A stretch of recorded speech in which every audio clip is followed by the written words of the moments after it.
Western Ghats, Pullachiyil, India's first no wall sharing senior living apartments, lowest maintenance cost. நீங்க நினைச்சு பார்க்க முடியாத life, நீங்க நினைச்சு பார்க்காத விலையில just rupees 30 lakhs. பிரதீப் ரங்கநாதனுடைய படம் எப்பொழுதுமே என்னன்னா ஒரு சமகால பிரச்சனைகளை இருக்கக்கூடிய சர்ச்சைகள், 2K கிட்ஸுடைய பிரச்சனைகள், நல்ல இன்னைக்கு இருக்கக்கூடிய டீனேஜ் பசங்களுடைய வாழ்க்கையில் என்ன நடக்குது அதை பிரதிபலிக்கிறதுக்கு மூத்த இயக்குனர்கள், அனுபவம் மிக்கவர்களால் சமகால அப்டேட் அதை பிரதிபலிக்க முடியல. இந்த அக வாழ்க்கையினுடைய சிக்கல்கள், பர்சனல் லைஃபுக்குள்ளே இருக்கக்கூடிய அவிழ்க்க முடியாத மர்ம முடிச்சுக்கள் மாதிரி இருக்கக்கூடிய சிக்கல்களை அவர் படமா எடுக்கிறார். இது ஏறத்தாழ இந்த வகை படங்களை கடந்த காலங்களில் யார் செய்திருக்கிறாங்கன்னா பாக்யராஜ் மாதிரி இயக்குனர்கள் செஞ்சிருக்கிறாங்க. இன்னொருத்தர் மனைவியை கவர்ந்துட்டு போயிட்டான் ராவணன் அப்படின்னு தானே கம்பராமாயணம் இருக்கு. கம்பராமாயணம் லேட்டஸ்டா எழுதப்பட்ட சிறுகதையாது, பல நூற்றாண்டுகளுக்கு முந்தைய தானே. அப்போ 1000 நூற்றாண்டுகளுக்கு முந்தைய கதை, 2000 வருஷத்துக்கு முந்தைய கதையிலேயே பிறன் மனைவி நோக்காமைங்கிற ஒரு விஷயம் வருதுன்னா, எல்லா காலத்திலையுமே கற்பொழுக்கம் சார்ந்து நம்ம எவ்வளவு பேசினாலும் நடைமுறை வாழ்க்கையில் வேறு வேறு தன்மைகள் இருந்திருக்கிறது. அப்போ பெண்ணை ஏன் வேற ஜாதிக்காரனோட காதலிக்கிறதுல ஏன் எல்லாரும் கொதிப்படுகிறான்னா, அது குடும்ப கௌரவங்கிறது அல்ல, அதுக்குள்ள ஒரு சாதி கௌரவம் இருக்கு. வெறும் சாதி கௌரவமும் இல்லை, சொத்துக்கள் இருக்குல்ல, நிலப்புலன் இருக்கும், வசதியான வீட்டு பிள்ளையா இருக்கும், ஒரு சாதாரணப்பட்ட காதலிச்சிருவான், அவன் மேலே இருக்கிற ஒரு சென்டிமெண்ட்டில் அது கிளம்பி போயிடும்.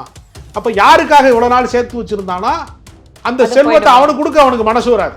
சக்ஸஸும் பண்ணிட்டாங்க, 100 கோடி வசூலாகிருக்கு. இன்னைக்கு பைசனை விட அது 35 கோடி தான் வசூலாகிருக்கு.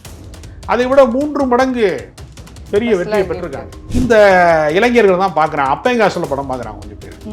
அவன் சம்பாதிக்கும் போது நிறுத்திடுறான், வேணாம் லைஃப்பை என்ஜாய் பண்ணது போதும், சேர்த்து வைக்கணும், கல்யாணத்துக்கு சேர்த்து வைக்கணும், வீடு கட்டணும், பிள்ளைக்கு ஃபீஸ் கட்டணும்னு போயிடுவான். அப்போ இந்த யங்ஸ்டர் குரூப்பை பிரதீப் ரங்கநாதன் கேட்ச் பண்ணிட்டார். அதுக்கு தப்பிக்கிறதுக்கு கன்சீவான ஒரு பொண்ணை ஒருத்தன் கணவனா நடிக்கிறான் அப்படிங்கிற கேரக்டரை நடித்ததில் பல பேருக்கு அதிருப்தி இருக்கிறது. அந்த அதிருப்தியை சரி கட்டுவதற்கு பெரியவர் இருக்கிறாருன்னு சொல்லி ஓகே.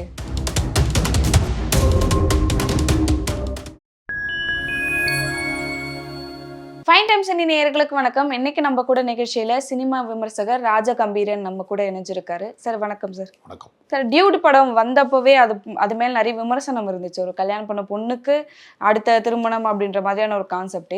இப்போ சக்சஸ் மீட்ல பேசினதும், ஒரு டைரக்டர் பேசினதும் விமர்சனமாயிருக்கு. அந்த படம் பார்த்துட்டீங்களா? அந்த படத்தை பத்தி உங்களோட கருத்து என்ன சார்? பிரதீப் ரங்கநாதனுடைய படம் எப்பொழுதுமே என்னன்னா ஒரு சமகால பிரச்சனைகளை இருக்கக்கூடிய சர்ச்சைகள், 2K கிட்ஸுடைய பிரச்சனைகள், நல்ல இன்னைக்கு இருக்கக்கூடிய டீனேஜ் பசங்களுடைய வாழ்க்கையில் என்ன நடக்குது அதை பிரதிபலிக்கிறதுக்கு மூத்த இயக்குனர்கள், அனுபவம் மிக்கவர்களால் சமகால அப்டேட் அதை பிரதிபலிக்க முடியல. ஓகே. அந்த இடத்துல லவ் டுடே மாதிரியான படங்கள்ல அவர் ஒரு பெரிய கவனம் பெற்றார். அதன் தொடர்ச்சி தான் இந்த படம் ஏறத்தாழ. இப்போ நீங்கள் கதாநாயகனை அவனுக்காக ஒரு பொண்ணு காத்தே இருந்தா, அவனை காதலிக்கிறதுக்காக காத்திருந்தா, அவனையே கனவு கண்டுக்கிட்டு இருந்தா அப்படின்லாம் கதை எழுதக்கூடிய ஒரு சூழல்ல ஒரு பொண்ணு அவனை காரி தூப்பிட்டு போயிட்டா, அவனை ரிஜெக்ட் பண்ணிட்டா, பிரேக்கப் ஆயிடுச்சு, இது மாதிரி யதார்த்த பிரச்சனைகளை அவர் படங்களில் முன்வைக்கிறார். அப்படி ஒரு பொண்ணு மேலே எனக்கு லவ்வே வரல, ஒரு ஹீரோயின் இன்ட்ரடக்ஷன் ஆகும் போது எனக்கு மேலே லவ்வே வரல, அதனால நம்ம ஃப்ரெண்டாக இருக்கலாம் அப்படின்னு சொல்லும் போது அவள் ரொம்ப மனசு ஒடிஞ்சு பிரேக்கப் ஆகி அவள் ரொம்ப டயர்டாகி போகிறா. ஒரு கட்டத்துக்கு மேலே அந்த பொண்ணே கல்யாணம் பண்ண வரும்போது அவள் வேறொரு காதல் பிரச்சனையில் மாட்டிக்கிறான். அப்படிங்கிற இப்போ இந்த அக வாழ்க்கையினுடைய சிக்கல்கள், பர்சனல் லைஃபுக்குள்ளே இருக்கக்கூடிய அவிழ்க்க முடியாத மர்ம முடிச்சுக்கள் மாதிரி இருக்கக்கூடிய சிக்கல்களை அவர் படமா எடுக்கிறார். இது ஏறத்தாழ இந்த வகை படங்களை கடந்த காலங்களில் யார் செய்திருக்கிறாங்கன்னா பாக்யராஜ் மாதிரி இயக்குனர்கள் செஞ்சுருக்கிறாங்க. பாக்யராஜ் மாதிரி இயக்குனர்கள் குடும்பம் சார்ந்த படங்களை எடுக்கிற போது அதை செஞ்சுருக்கிறாங்க. இந்த பசங்களோட பிரச்சனைகளை இவர் எடுக்கிறாரு. இதில் என்னன்னா, ஒரு பொண்ணு ஏற்கனவே இன்னொருத்தனோட இருந்து கன்சீவ் ஆன ஒரு பொண்ணை ஒருத்தன் கல்யாணம் பண்ணுறது மாதிரி சூழ்நிலை வந்துருச்சு. சுற்றி ஒரு ஆணவ கொலை நடந்துடக்கூடாதுங்கிறதுக்காக வேண்டி ஒரு மோசமான ஒரு சூழ்நிலையில் அது கல்யாணம் ஆக வேண்டியதாயிடுச்சு. அப்போ இதுக்கு வெக்கப்பட வேண்டியது நான் கிடையாது. இந்த 2025லையும் நீங்கள் ஆணவ கொலை செய்யணும்னு மிரட்டியலடா, நீ தாண்டா வெக்கப்படணும் அப்படின்னு சொல்கிற ஒரு இடம். இவன் தன்னோட காதலனோட தப்பிச்சு போகணும்னு நினைக்கக்கூடிய ஒருத்தி இவன் வாழ்க்கை என்ன ஆகுமோன்னு நினைக்கிற ஒரு இடம். இது மாதிரி உங்களுக்கு எந்த திசையில் திரும்பினாலும் அவிழ்க்க முடியாத ஒரு முடிச்சோட இந்த கதை இருக்கு. இப்போ பல பேருக்கு அதிர்ச்சி என்னன்னா, ஏண்டா அவ கல்யாண பொண்ணுங்கிறீங்க, அவ ஏற்கனவே கன்சீவா இருக்காங்கிறீங்க, அவ வேற ஒருத்தன் கூட இருந்தாங்கிறீங்க, அவன் என் ஜாதிக்காரன் இல்லைங்கிறிய, அதை ஏன்டா இவன் கல்யாணம் பண்ணணும், இவன் ஏன்டா காப்பாற்றணும், இவன் ஏன் அதுக்கு முட்டு கொடுக்கணும், இவன் ஏன் அதுக்கு சப்போர்ட் பண்ணணும் என்கிற கேள்வி இருக்குல்ல. இதை வந்து ஏற்று நடித்ததில் பிரதீப் ரங்கநாதனுடைய கேரக்டரை வந்து கலாச்சார சீரழிவு, இந்த மாதிரி படத்தையெல்லாம் பார்த்துட்டா நாளைக்கு வந்து யார் வேணாலும் என்ன வேணாலும் செய்கிறதுக்கு துணிந்துருவாங்க, இது ரொம்ப ஒரு ஆபத்தான இடத்தை நோக்கி கூட்டு போகிறான், இது சரியான முறை கிடையாது, இப்படி ஒரு சினிமாவை எடுக்கிறது மூலமாக இந்த தலைமுறையை சீரழிக்கிறாங்க அப்படின்னு ஒரு சிலர் கதறாங்க. ஆனா இதெல்லாம் வாழ்க்கையில நடக்காததா, எங்குமே நிகழாததா, இனிமே நடக்கவே நடக்காதா அப்படின்னு சொன்னோம்னா இதெல்லாம் எல்லா காலத்திலையும் நடக்கிறதா.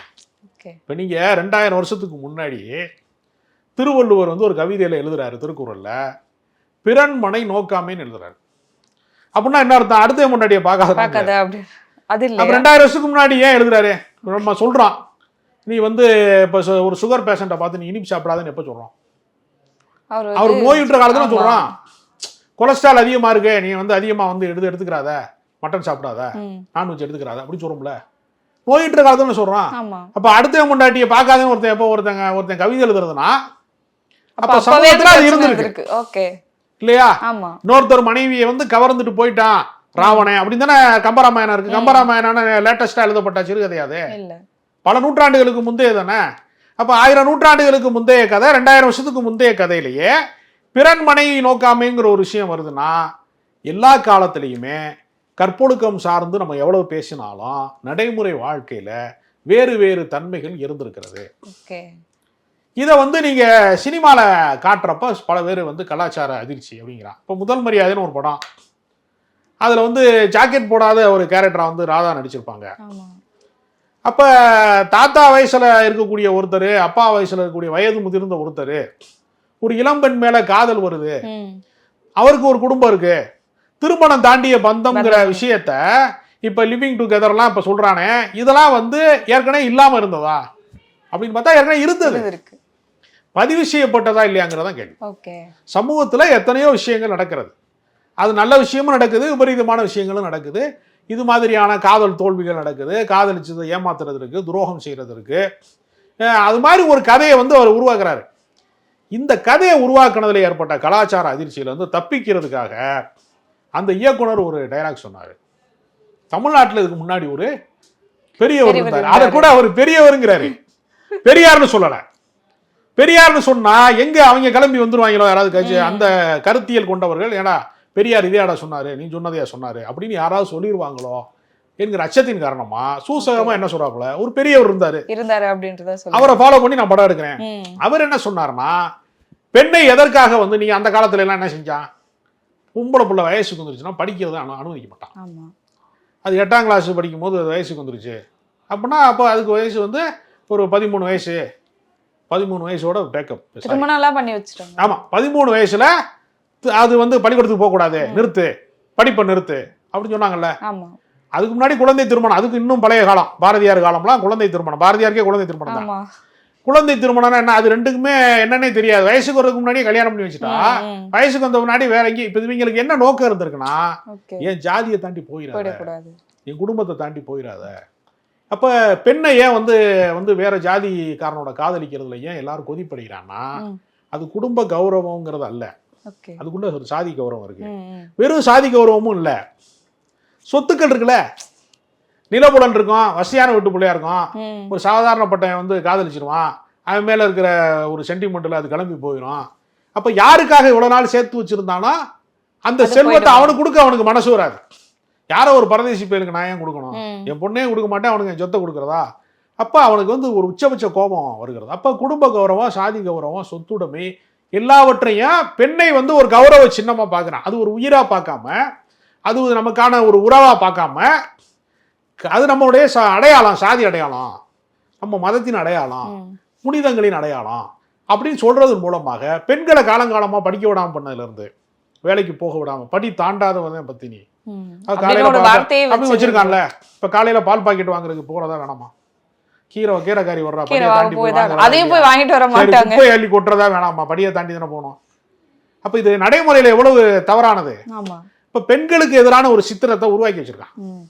வந்து பல பேர் ஆட்டோவில் எழுதி வச்சிருப்பான், வந்து சீரும் பாம்பை நம்பு, சிரிக்கும் பெண்ணை நம்ப. அப்புறம் அவனை அம்மா பெத்தாளா செஞ்சாலாம், எப்படி அவனை ஒரு ஆத்தா தானே பெற்றிருப்பா, ஒரு பெண் தானே பெற்றிருப்பா, அவன் பொண்டாட்டியோட தானே வாழ்வான், அவனுக்கு ஒரு மகள் இருக்கு. இவங்கெல்லாம் பெண்கள் தானே. பெண்கள் இல்லாம ஒரு உலகத்தை வந்து நம்ம வந்து இந்த உலகத்துல வாழ முடியுமா? பெண்கள் இல்லாம ஒரு வாழ்க்கையை நம்ம கடக்க முடியுமா? அது தாயிடம் இருந்து பிறக்கிறோம், ஒரு காதல் வாழ்க்கைக்குள்ள போறோம், ஒரு மனைவியோட இருக்கோம், நமக்கு ஒரு மகள் பிறக்கிறா. நம்மளுடைய வாழ்க்கையினுடைய எல்லா தொடர்ச்சியிலையும் பெண்களுடைய அன்பு ஒரு ஆணுக்கு தேவைப்படுது. அது மாதிரி ஆண்களுக்கு பெண்கள் தேவைப்படுற மாதிரி பெண்களுக்கு ஆணினுடைய துணை தேவைப்படும். இது வந்து இயற்கை நியதி. இதுக்குள்ள ஏற்படக்கூடிய சிக்கல்களை ஒரு கதையை அவங்க சொல்ல வந்திருக்கிறாங்க. சக்சஸும் பண்ணிட்டாங்க. 100 கோடி வசூலாயிருக்கு. இன்னைக்கு பைசனை விட அது 35 கோடி தான் வசூலாயிருக்கு. அதை விட 3 மடங்கு பெரிய வெற்றியை பெற்றிருக்காங்க. அதற்கு காரணம் என்னன்னா, இன்னைக்கு யாரு சினிமா ஆடியன்ஸு அப்படின்னு பார்த்தா சின்ன பசங்க தான் படம் பார்க்குறான். ஒரு 15-17 வயசுல இருந்து 30 வயசுக்கு உட்பட்டவங்க தான் சினிமா பார்க்குறான். அதுக்கு மேலே இருக்கிறவன் செட்டில் ஆகணும், வீடு கட்டணும், கல்யாணம் ஆயிடுச்சுன்னா புது பொண்ணை கூட்டிகிட்டு போய் மனைவியை கூப்பிட்டு போய் ஒரு படம் காட்டுவான். அதான் கடைசி படம். அப்புறம் அது பெரும்பாலும் போக மாட்டான் படத்துக்கு. இப்போ அப்படி இருக்காது, பெரும்பாலும் அப்படி இருக்கு. ரொம்ப ரேர் தான். சில பேர் ரொம்ப ஃப்ரெண்ட்லியான ஜோடிகள் இருக்காங்கல்ல, ரொம்ப நட்பா காதலா அன்பா இருக்கிறவங்க வந்து கொஞ்சம் வெளியே போய் சுற்றுவாங்க, அவுட்டிங் போகிறாங்க, படம் இதெல்லாம் போவாங்க. சராசரி குடும்பத்தில் புருஷன் முன்னாடி சண்டை வர்ற குடும்பத்துல தியேட்டருக்கு கூட்டு போக மாட்டாங்க. அங்கேயே வந்து நம்மளை ஏதாவது திட்டானா என்ன பண்ணுறது, பாப்கார்ன் வாங்க கூட உன்ட்ட வந்து வக்கில்ல, நீலாம் எதுக்கு என்னை கட்டுன்னு கேட்டுருவா. அவன் 400 ரூபாய்க்கு விற்கிறான் பாப்கார்னை. இப்போ சோளக்கருது வாங்கினா 30 ரூபா தான். அதை பாப்கார்னுங்கிற பேரில் சுட்டு மிஷினில் போட்டு பாக்கெட்டில் வச்சு டப்பாவில் கொடுத்தா 400 ரூபா. 40 ரூபா பெறாத சோளப்பொரி 400 ரூபாய்க்கு விற்கிறான் தியேட்டரில். கொள்ளையடிக்கிறான். ஏர்போர்ட்டில் என்னென்ன ரேட் இருக்குமோ, ஒரு காஃபி 190 ரூபான்னா 150 ரூபான்னா இவன் 150 ரூபா விற்கிறான். அப்போ மிடில் கிளாஸ் படம் பார்க்க போக மாட்டேங்கிறான். இந்த இளைஞர்கள் தான் பார்க்குறான். அப்பையும் காசில் படம் பார்க்குறான் கொஞ்சம் பேர். அவன் சம்பாதிக்கும் போது நிறுத்திடுறான். வேணாம், லைஃப்பை என்ஜாய் பண்ணது போதும், சேர்த்து வைக்கணும், கல்யாணத்துக்கு சேர்த்து வைக்கணும், வீடு கட்டணும், பிள்ளைக்கு ஃபீஸ் கட்டணும்னு போயிடுவான். அப்போ இந்த யங்ஸ்டர் குரூப்பை வந்து பிரதீப் ரங்கநாதன் வந்து கேட்ச் பண்ணிட்டார். அதுக்கு தப்பிக்கிறதுக்கு கன்சீவான ஒரு பொண்ணை வந்து ஒருத்தன் கணவனாக நடிக்கிறான் அப்படிங்கிற கேரக்டரை நடித்ததில் பல பேருக்கு அதிருப்தி இருக்கிறது. அந்த அதிருப்தியை சரி கட்டுவதற்கு பெரியவர் இருக்கிறாருன்னு சொல்லி எஸ்கேப் ஆயிட்டாங்க. வசூலும் பண்ணி முடிச்சிட்டாங்க. ஆனால் பெரியார் கருத்தை தொடர்ந்து நான் பேசுவேன் என்று அந்த இயக்குனர் சொன்னது மூலமாக முற்போக்கு சிந்தனையாளர்கள் மகிழ்ச்சி அடைகிறான். ஆனா அந்த படத்துல சொன்னது அவர் டைலாக்ல வச்சிருப்பா இல்லையா, தாலியை பார்க்காதீங்க, தாலிக்கு பின்னாடி இருக்க பொண்ணோட மனசுதான் முக்கியம் அப்படின்றதா இருக்கட்டும். இல்லைன்னா அவ்வளோ உங்களுக்கு வந்து ஆணவம் இருக்குன்னா நீங்க போய் சாக வேண்டியதானே, எதுக்கு மற்றவங்களை வந்து சாகடிக்கிறீங்க அப்படின்றது. இது எல்லாமே அந்த ஜாதியை எதிர்த்தோ இல்லை பெண்களோட முன்னேற்றத்தை சார்ந்து பேசினது தானே. இது சாக்கா சொன்ன மாதிரி தெரியல சார், இது எப்படி பாக்குறீங்க? இல்ல, அது மாதிரி கருத்துக்களும் அந்த படத்துல வருது. ஆனா படம் அதற்காக எடுக்கப்பட்டதல்ல.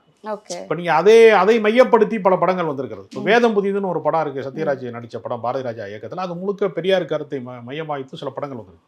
அது மாதிரி படம் ஏற்கனவே அலைகள் இதில் படத்துல 2 பேர் பிரிந்து காதலுக்கு எதிராக இருக்கக்கூடிய மதம் எங்களுக்கு வேணான்னு சிலுவையும் பூணுவையும் அத்து போடுற கிளைமாக்ஸ் சீன்லாம் வச்சிருக்காங்க. அப்ப எல்லா காலத்திலயுமே சினிமாவில் இது போன்ற காட்சிகள் வந்திருக்கிறது. இவங்க அந்த முற்போக்கு சிந்தனையை தான் நாங்கள் இனிமேல் ஃபாலோ பண்ண போறோம் என்று சொன்னது மூலமாக ஏற்கனவே கலாச்சார அதிர்ச்சியில் இருக்கிறவனுக்கு இன்னொரு அதிர்ச்சியை தந்திருக்கிறார்கள் அந்த படக்குழு. ஆனால் அது வெற்றி பெற்றதுனால இந்த வெற்றியை யாரும் தடுக்க முடியல. மக்கள் ஆதரவு இல்லாமல் வெற்றி பெற முடியாதுல்ல, ஆடியன்ஸ் சப்போர்ட் இல்லாமல் படம் ஓடாதுல்ல. அதனால மக்கள் அதை அங்கீகரித்திருக்கிறாங்க. அதனால இந்த படத்தின் வெற்றி தவிர்க்க இயலாதுன்னு நினைக்கிறேன். ஓகே சார், இது வந்து ஃபுல்லா என்டர்டைன்மெண்டா வந்த படம் தான். நிறைய பேர் வந்து பைசன் வந்து முழுக்க மாரி செல்வராஜ் அவரோட படங்கள் தெரியும். நம்ம தீபாவளி அப்போ இந்த படத்துக்கு போகலாம், ஜாலியாக என்ஜாய் பண்றதுக்காக தான் போனது. அங்க போனதுல வச்ச ட்விஸ்ட் தான் அது, அந்த ஆணவ கொலையை பேஸ் பண்ணி வந்த கான்செப்ட். அது எல்லாமே இது வந்து அந்த கான்செப்டா மக்கள் கிட்ட போய் சேர்ந்துருக்குமா, இல்ல வெறும் ஜஸ்ட் என்டர்டைன்மெண்ட்டும் போயிருக்குமா அப்படின்ற ஒரு கேள்வி இருக்குல்ல. இல்ல, எப்பொழுதுமே சினிமா என்டர்டைன்மெண்ட் தான். அதுக்குள்ள அந்த என்டர்டைன்மெண்ட்டுக்குள்ள ஒரு கருத்து சொல்ல முடிகிறதா அப்படிங்கறதான் படம். கருத்து கேட்பதற்காக யாரும் படத்துக்கு போறது, அதுக்கு எங்கேயாவது ஆன்மீக சொற்பொழிவுக்கோ இல்ல புரட்சிகரமான அரசியல் வகுப்புக்கோ போயிடுவாங்க. கருத்து கேட்பதற்காக படம் கிடையாது. படம் என்டர்டைன்மெண்ட் தான். அந்த என்டர்டைன்மெண்ட்டுக்குள்ள ஏதாவது ஒரு கருத்தை சொல்ல முடிந்தால் நல்லது. அப்படிதான் அதை பார்க்க வேண்டியிருக்கிறது. அதனால இந்த படம் வந்து என்டர்டைன்மெண்ட்டுக்காக தான் ஓடுது. அதை தாண்டிய கருத்துக்கள் என்பது நமக்கு சொல்லப்பட்டதுதான். அது ஒரு கோட்டிங் மாதிரி தான். அதை எடுத்துட்டு இருப்பாங்களா ஆடியன்ஸ் அப்படின்ற ஒரு கேள்வி இருக்கு சார். இல்லை, அதாவது சினிமா பார்த்து எந்த மாற்றங்களும் நிகழாது. சினிமா பார்த்து உடைகள் மாறும், ஓகே, ஸ்டைல் மாறும், அது சில உணவு முறைகள் கூட மாறும், மேம்போக்கான மாற்றங்கள் நிகழும். சினிமா பார்த்து வாழ்க்கை மாறுமானா மாறாது. ஓகே. இப்போ எல்லா சினிமாலையும் காதலிக்கிறாங்க, இப்போ எல்லா குடும்பங்கள்லையும் காதலை ஏற்றுக்கொள்வாங்களா? இல்லை, ஏற்றுக்கொள்ள மாட்டாங்கல்ல. எல்லா சினிமாலையும் சாதி எதிர்ப்பு பேசுவாங்க, பணக்காரனை எதிர்த்து பேசுவாங்க, தீமைக்கு எதிராக போராடுவாங்க. நிஜ வாழ்க்கையில் போராட அனுமதிப்பாங்களா? வரமாட்டாங்க பலவே. அதனால் சினிமாவுக்கும் திரையில் நடப்பது வேறு, தரையில் நடப்பது வேறு. ரெண்டையும் வேறுபடுத்தி தான் மக்கள் பார்ப்பாங்க. அதனால் ஒருத்தர் 40 பேர் அடிக்கிற சினிமாவை பார்த்துட்டு நிஜத்தில் போய் 40 பேர் இல்லை 4 பேர் கூட அடிக்க முடியாது. 4 பேர் சேர்ந்து மடக்கிடுவாங்க. அதனால் சினிமாவுக்கும் வாழ்க்கைக்குமான யதார்த்தம்னு ஒரு இடைவெளி இருக்குது எல்லா இடத்துலையும். அதனால் சினிமாவை வந்து அந்த தேட்டரோடு விட்டுட்டு வந்துடுவாங்க. அதை தாண்டி சினிமாவுக்கு வந்து ஒரு பெரிய இது இருக்குது, தொடர்ச்சி இருக்குன்னு நான் நம்பலாம். ஸோ நிறைய விஷயங்கள் பேசணும் இந்த படத்தை குறித்து. ஸோ அடுத்தடுத்து நிறைய நிகழ்ச்சிகளில் பேசலாம் சார். ரொம்ப நன்றி சார்.